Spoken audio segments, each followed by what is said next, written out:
Elon Musk और Twitter deal एक बार फिर से चर्चा में है। उसका रीजन ये है कि एक बार फिर से एलन मस्क ने ट्विटर डील पर यू टर्न लेकर सबका ध्यान अपनी ओर खींच लिया है। लेकिन ठीक ऐसा ही अप्रैल में हुआ था, जब ऑलमोस्ट ये डील फाइनल हो गई थी लेकिन पूरी नहीं हो पाई थी। तो अब क्वेश्चन ये है कि मस्क इस बार कौन सा नया डील लेकर आए हैं, साथ ही क्या एक बार फिर से इन्वेस्टर्स मस्क पर बिलीव कर पाएंगे, जानेंगे इस वीडियो में।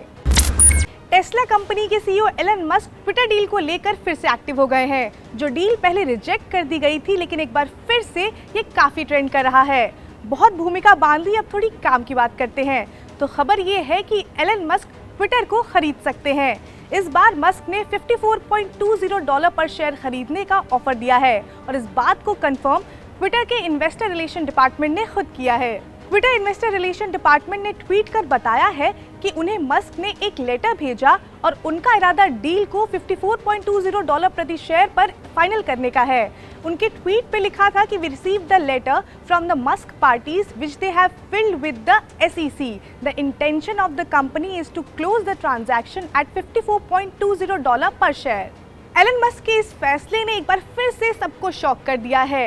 जिस मामले की हियरिंग अमेरिकी कोर्ट में इस महीने होनी थी, लेकिन मस्क ने उस डील को फिर से पटरी पर ला दिया है। मीडिया रिपोर्ट की माने तो एलन मस्क ने ट्विटर को एक लेटर भी दिया है जिसमें इस डील से रिलेटेड सारी इन्फॉर्मेशन है और अब तो ट्विटर ने भी इस न्यूज़ को कंफर्म कर दिया है। यह न्यूज़ कंफर्म होते ही ट्विटर के शेयर की खरीदारी में भी इंक्रीमेंट देखा गया। ट्विटर के शेयरों में इस खबर के बाद 18% तक की तेजी आई है। अब आप सोच रहे होंगे कि ये डील इतना शॉकिंग क्यों है, तो दरअसल एलन मस्क ने इस साल 13 अप्रैल को ट्विटर खरीदने का अनाउंसमेंट किया था। मस्क ने ट्विटर को $44 बिलियन में खरीदने का ऑफर दिया था, लेकिन तब स्पैम और फेक अकाउंट की वजह से इस डील को होल्ड पर रख दिया गया था। इसके पीछे की कहानी ये थी कि मई के शुरुआत में SEC फाइलिंग में ट्विटर ने कहा था कि उनके प्लेटफॉर्म पर सिर्फ 5% ही स्पैम अकाउंट है। इस बात को लेकर ट्विटर और मस्क के बीच कॉन्फ्लिक्ट शुरू हो गया था।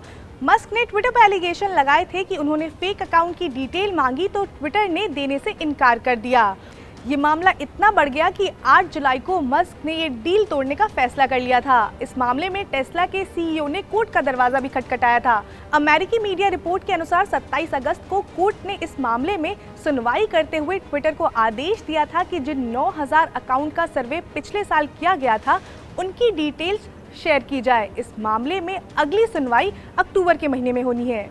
खैर, इन सब के बाद एक बार फिर से मस्क ट्विटर डील को लेकर काफी सीरियस हो गए हैं। तो अब देखना ये होगा कि क्या इस बार ये डील हो पाएगी। साथ ही इस डील को लेकर आप क्या सोचते हैं, हमें कमेंट सेक्शन में जरूर बताइए। और आपको अगर ये वीडियो पसंद आई हो तो लाइक करें, शेयर करें, सब्सक्राइब करें अनकट को।